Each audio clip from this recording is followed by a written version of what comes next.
y preguntarse cómo podrían ser. A todos nos entretienen, por supuesto. Una parte de nuestra energía intelectual se cuestiona qué aspecto tienen, de dónde son, cómo han llegado hasta aquí, qué comen. Pero ellos no han sido los primeros. Ha sido uno de los pasatiempos favoritos del hombre desde hace muchos siglos. De hecho, para ver un ejemplo, vamos a echar la vista atrás hasta el siglo XVII con el brillante científico Christian Huygens, un físico, astrónomo, matemático y filósofo holandés, un hombre renacentista. Y entre los logros de su carrera está la invención del reloj de péndulo. Alguien tenía que hacerlo. Pero no solo eso, él fue el primero en estudiar los anillos de Saturno a través de un telescopio hasta el punto de identificarlos como anillos. Antes de Huygens, la gente solo veía unas manchas de luz alrededor del globo de Saturno sin saber identificar lo que veían. Esos son solo dos elementos clave en su extensísimo currículum. Bien, a finales del siglo XVII, la física de Newton estaba echando raíces. A pesar de haberse descubierto décadas atrás, aún estaba en periodo de prueba y la gente empezaba a aplicarla. Sin embargo, la biología era todavía un campo académico en ciernes. En su gran obra de finales del siglo XVII, Los mundos celestiales descubiertos, de 1696, Huygens hizo una analogía entre Júpiter y la Tierra. En dicha analogía, afirmaba que obviamente Júpiter tiene una atmósfera al igual que la Tierra. Y si había una atmósfera, entonces quizás también habría un clima. Y si hay un clima, entonces habrá lluvia. Y si hay lluvia, habrá océanos. Y si hay océanos, surge la cuestión de qué querrá hacer la vida con esos océanos. Si vivieras en Júpiter, querrías moverte de algún modo. ¿Cómo lo harías? ¿Tendrías barcos? Por supuesto. ¿Y cómo navegarías? Pues con velas. ¿Y cómo controlarías esas velas? Necesitarías algún mecanismo para hacerlo. Necesitarías cuerda. Si ya tienes la cuerda, ¿de qué material estaría hecha? De modo que de toda esta línea de razonamiento dedujo que cualquier forma de vida que hubiera en Júpiter nacería del cáñamo. Interesante, pero demuestra la enorme importancia que damos a cómo podría ser la vida en otros lugares, y en esa teoría se da en realidad un prejuicio cultural que casi no podemos evitar, porque lo único que sabemos es sobre nosotros mismos cuando pensamos en otra vida en el universo. Y ese prejuicio cultural se sirve de nuestros propios valores y tecnologías para deducir qué formas pueden tener los demás de desplazarse. Y no solo esto. Si nos fijamos en el capítulo inicial de Los mundos celestiales descubiertos, vemos que es una celebración de la física newtoniana. Se completa con las bien entendidas órbitas planetarias. Habla del tamaño de las órbitas, sus formas. Habla de cuán brillantes son los planetas. Y además emite sus propias valoraciones sobre lo rocosos que pueden llegar a ser. Y no solo eso, sino que el libro tiene una tabla plegable que muestra la disposición de todo el sistema solar. Y en dicho capítulo, por cierto, no hay ninguna mención a Dios. A pesar de que solo un siglo antes, las leyes de la física de Newton, su teoría sobre la gravedad en el movimiento, todavía no se había inventado, todavía no había sido descubierta, de modo que las órbitas planetarias aún eran un misterio en aquel entonces. Pero aquí, donde no hay ningún misterio para Huygens, no hay mención de Dios. Pero en cambio, cuando se plantea la vida en el sistema solar, plantea preguntas que no puede responder. Además, enumera los misterios biológicos de la época, tales como la complejidad de los orígenes de la vida. Bien, algo está claro, y es que la física del siglo XVII estaba más avanzada que la biología del siglo XVII, y por eso Huygens solo invoca la mano de Dios cuando el misterio prevalece. Supongo que nadie negará que hay algo más de artificio, algo más de milagro en la producción y crecimiento de las plantas y animales que en montones de cuerpos inanimados. Por el dedo de Dios y la sabiduría de la divina providencia, es por ello mucho más claro manifestado que en los otros. Creo que la lección aquí es que sí. Siempre vamos a enfrentarnos a misterios. Siempre. En este caso en particular, se imagina cómo sería la vida en otros lugares, le gustaba mucho viajar. ¿Y cuál era la manera de viajar por el mundo en el siglo XVII? Recorrer grandes distancias en un barco, un velero. Así que se imaginaba a los extraterrestres en sus barquitos de vela. Hoy en día, ¿cómo nos imaginamos a los alienígenas? Ya no vienen navegando, sino en sus naves espaciales, porque hoy tenemos naves espaciales. Lo que nos lleva a preguntarnos si dentro de unos siglos, con los nuevos aspectos de nuestra cultura y nuestra civilización, estaremos aplicando esas novedades al transporte de los extraterrestres del futuro. Orígenes. La pregunta más difícil que se puede plantear en una investigación científica es ¿cuál es el origen de una cosa? Y es un reto, se involucre o no la vida en dicha cuestión. Y es por una razón obvia. Prácticamente todo lo que hemos estudiado en la vida ya existía.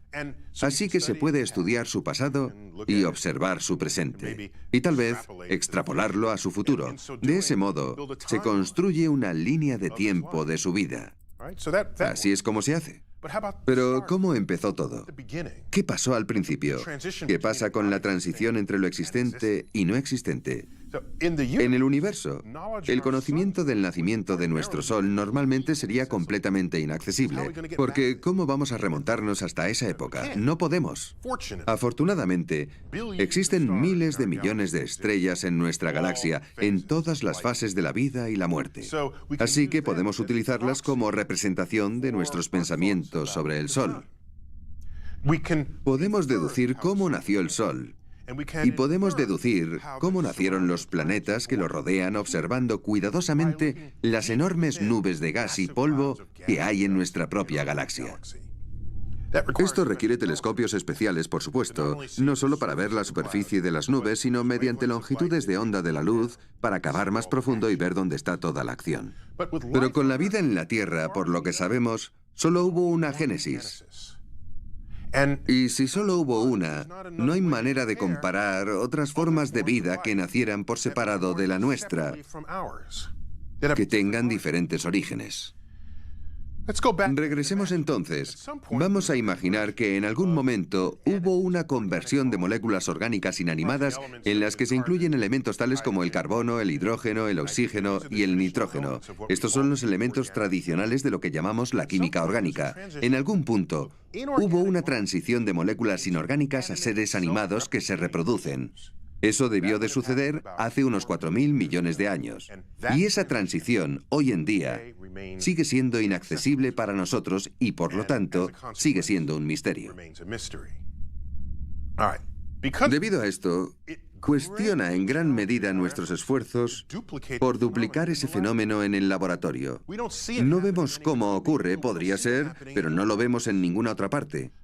Ahora, el árbol de la vida moderna tiene un nivel de profundidad y complejidad que Darwin, e incluso quizás los profesores de biología de tus padres, ni siquiera reconocían.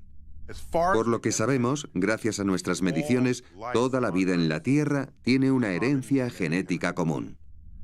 A eso nos referimos con el árbol de la vida. Todos salimos de una rama, y conforme retrocedemos en el tiempo, hay cada vez menos ramas, y se llega a un punto en el que solo hay una rama. Un ejemplo sencillo, si excavas lo suficiente atrás en el tiempo, encontrarás el ancestro que comparten dos personas en la Tierra, su pariente común. Excava lo suficientemente lejos en el árbol de la vida y encontrarás el ancestro común a dos especies de la Tierra. No importa cuáles sean, se puede encontrar. ¿Qué hay de los seres humanos y los chimpancés? Eso es pasado reciente. ¿Y los humanos y los peces de colores? Hay que irse un poco más atrás. ¿Y los humanos y las setas? ¿O los humanos y las células de levadura?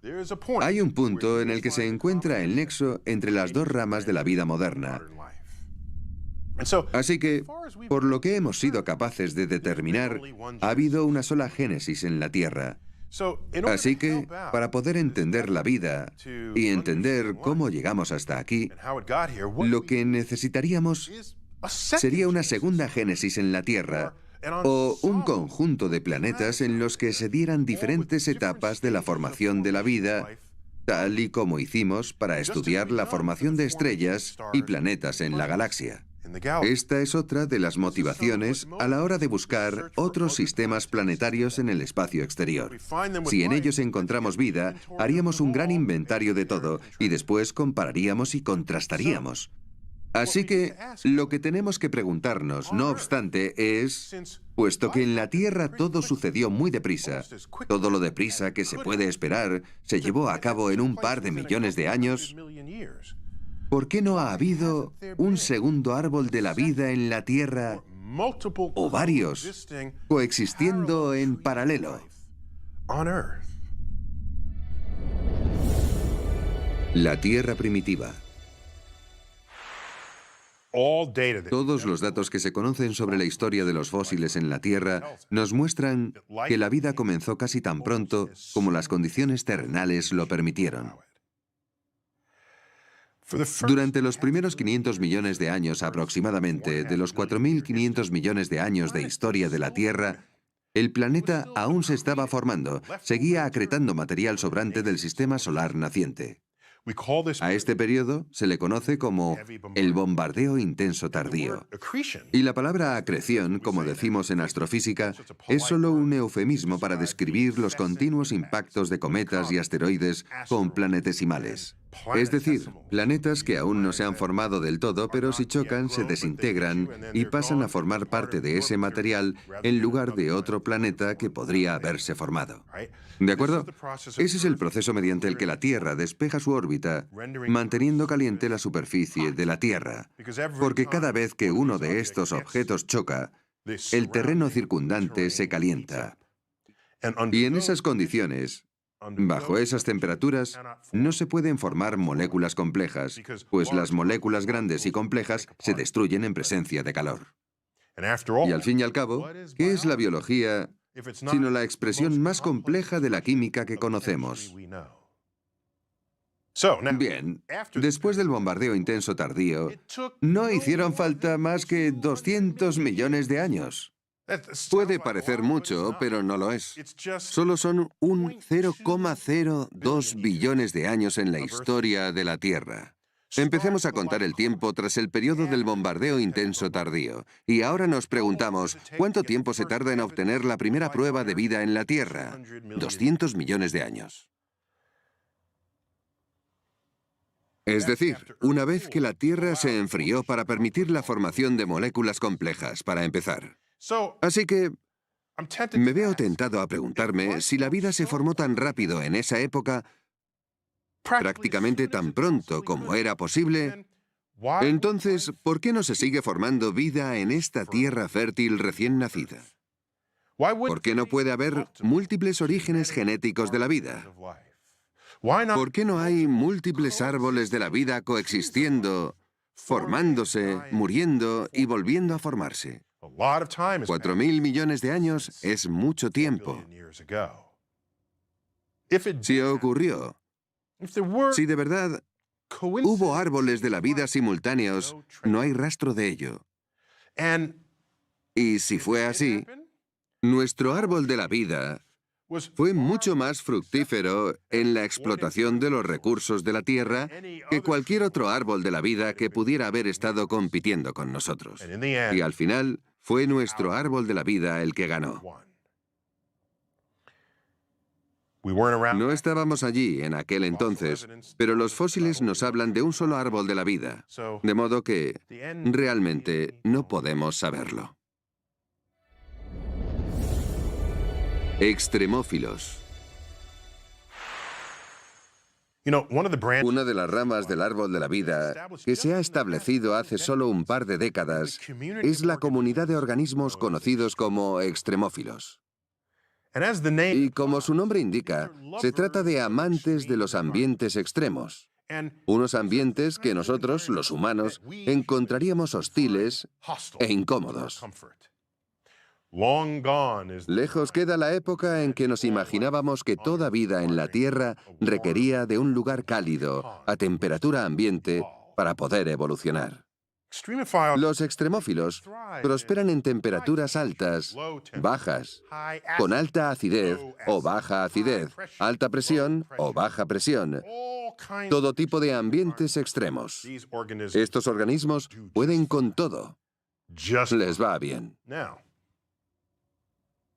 Teniendo eso en cuenta, vamos a considerar que las recientes simulaciones por ordenador de impactos asteroides en la superficie de los planetas nos revelan que las rocas circundantes pueden ser lanzadas al espacio evitando la fuerza gravitacional del planeta donde fueron halladas.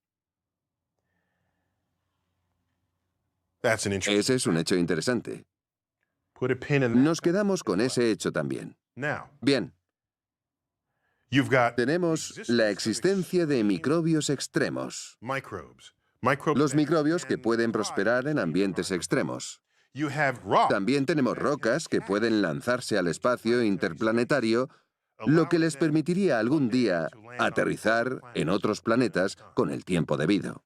Los cálculos muestran que, por ejemplo, rocas de Marte han llegado hasta la Tierra, rocas de la Tierra han ido a parar a la Luna y a Marte, y así sucesivamente por todo el sistema solar.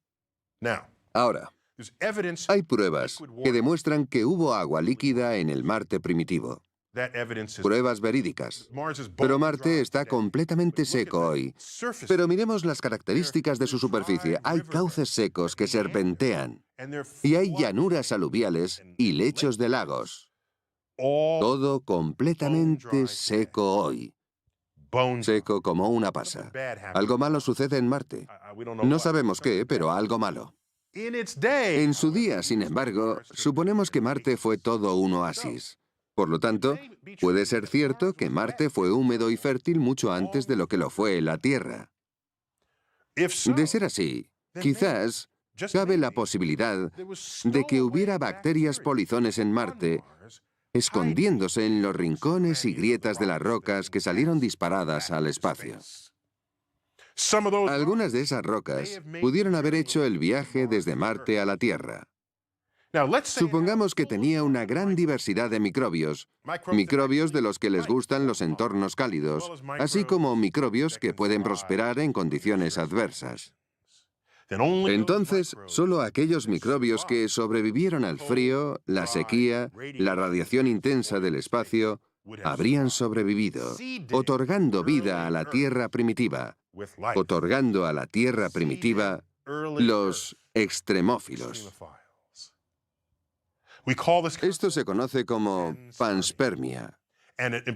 Y ello implica, si es cierto, que toda la vida de la Tierra desciende de los marcianos. Iralidad de la vida. Todo esto nos lleva a un par de preguntas interesantes, en mi opinión. Supongamos que encontramos vida en Marte y se basa en un ADN. Podrían darse dos posibilidades. O bien que la vida allí tenga ADN en común con la vida en la Tierra. Esa es la prueba irrefutable de que somos descendientes de los marcianos. Pero supongamos que tiene ADN y no hay un código genético en común. Eso nos revelaría que el ADN puede ser una molécula fundamental de la vida. Y si quisiéramos encontrar vida en cualquier otro sitio, tendría que ser basándonos en el ADN. Su ADN no tendría nada en común con el nuestro, puesto que no han evolucionado conjuntamente aquí. Así que, lo que sería más interesante, creo yo, sería ir a Marte y descubrir que hay vida, pero que esa vida ni siquiera está basada en el ADN. Ese sería un resultado mucho más interesante para mí, puesto que nos revelaría otra manera que tuvo la naturaleza de crear vida. Y nos diría que la vida, de hecho, no requiere de ADN. Encontró otra manera de codificar la identidad, de averiguar cómo hacer que una criatura sea diferente a otra. Si tenemos todo esto en cuenta y cavamos más profundo, lo que encontramos es que la vida en la Tierra no es sencilla. ¿Se basa en el ADN o no? Por supuesto que sí.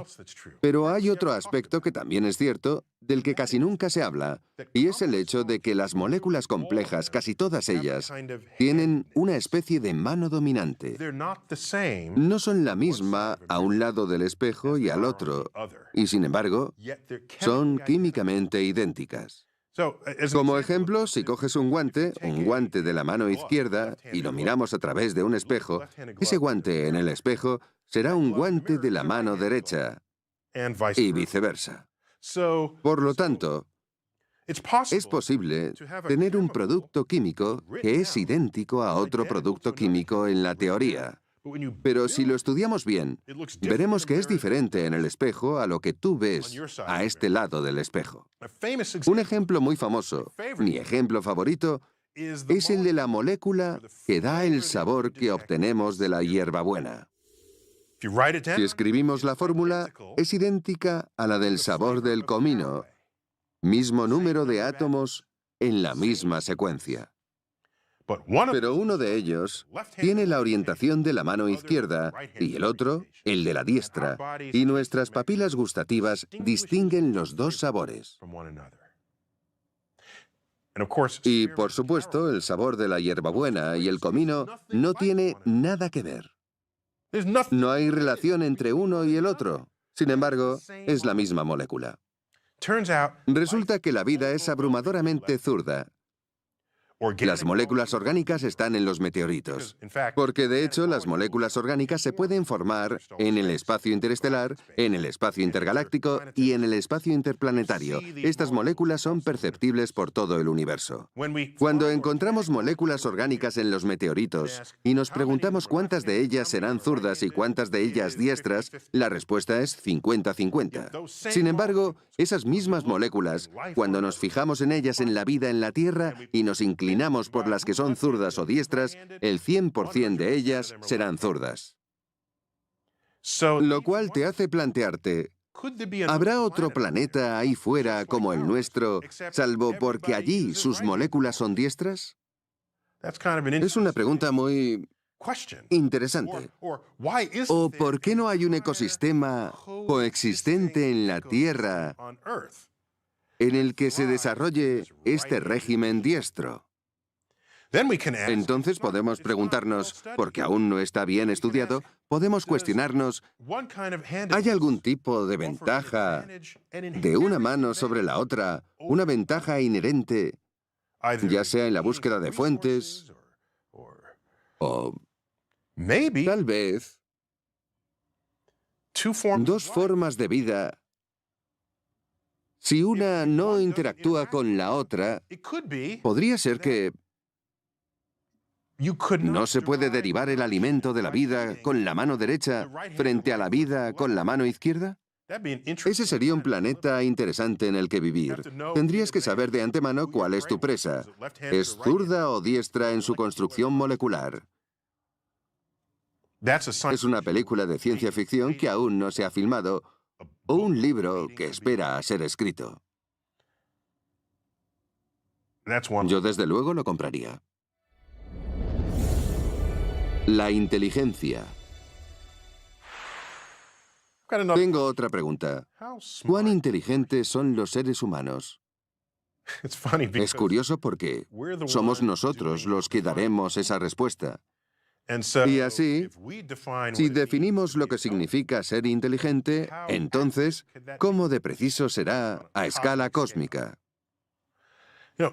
Cuando buscamos vida inteligente en el universo, tratamos de establecer unos criterios por los que juzgar si la civilización es o no inteligente. Y somos tan atrevidos que incluso pensamos que estaríamos en posición de comunicarnos de manera significativa con las especies vivas de otro planeta. ¿Por qué digo esto? Porque no podemos, ni siquiera podemos comunicarnos de manera significativa y profunda con cualquier otra especie de la vida en la Tierra. Y los otros seres de la Tierra son criaturas con las que compartimos ADN. Lo que quiero decir es que, a pesar de que pienses que puedes hablar con tu perro, no son conversaciones profundas. No son el tipo de conversación que te imaginas teniendo con un extraterrestre. Por eso, me cuestiono nuestra audacia al decir que somos inteligentes. Podríamos mantener una conversación con cualquier otra especie inteligente. Eso es ser un poco atrevido, arrogante, de hecho. Vamos a profundizar en esto. Vamos a explorar qué significa. Vamos a comparar la inteligencia humana, como la definimos, con la de un chimpancé, utilizando nuestras propias definiciones. Nuestro ADN es casi idéntico al del chimpancé. La diferencia es insignificante. La diferencia entre el ADN de un chimpancé y los seres humanos es menos del 1%. Por cierto, esta comparación sería válida con cualquier otro animal. De acuerdo, pero resulta más esclarecedor si nos comparamos con los chimpancés.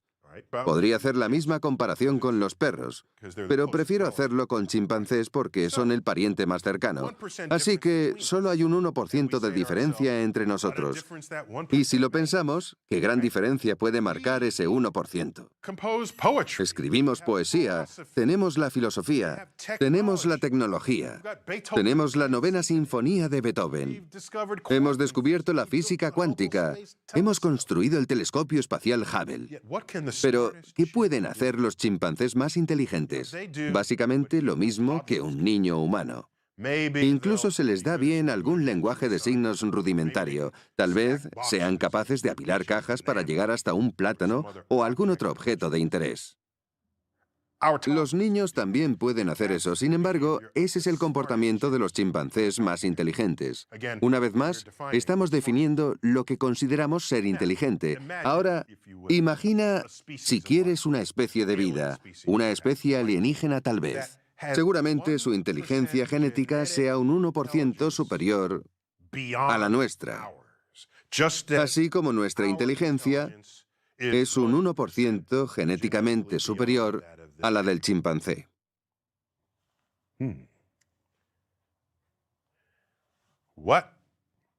¿Qué les pareceríamos a ellos? Sinceramente, creo que nos vería como idiotas con babas. ¿Es así? De darse el caso, entonces, el más inteligente de los humanos sería capaz de hacer lo mismo que sus niños. Imagínate sus investigaciones de los humanos, analizando a Stephen Hawking y comentando, mira, sabe hacer cálculos de astrofísica de cabeza, lo mismo que nuestro pequeño Timmy en preescolar. Probablemente es lo que dirían sobre nosotros porque eso es lo que decimos nosotros acerca de los chimpancés. Podemos seguir por ahí. Imagina a sus niños en edad preescolar. Traerían a casa sus óperas recién compuestas para colocarlas en la puerta de la nevera, y nosotros, en cambio, ¿qué traemos a casa? Collage hechos de pasta. Sus preescolares llevarán a casa derivaciones de cálculo en lugar de dibujos pintados con los dedos. ¿Nos considerarían inteligentes esas especies? ¿Nos esclavizarían y nos meterían en un zoológico? ¿Nos daríamos cuenta siquiera si lo hicieran? De hecho, ¿es la Tierra un zoológico para su propio entretenimiento? Si son mucho más inteligentes que nosotros, sería solo un ejercicio trivial en su cultura. Porque nosotros lo hacemos con otras criaturas que no son tan inteligentes como nosotros. Bien, lo que más nos aterra es quizás el pensamiento de que pueda haber una especie así ahí fuera. Esa especie ha peinado la galaxia en busca de vida inteligente. Esa especie ha visitado la Tierra, ha observado nuestra forma de actuar, nuestra cultura, y llegó a la conclusión, en base a todos los datos que recopiló sobre nosotros, los que vivimos en la Tierra, que aquí no hay ninguna señal de vida inteligente.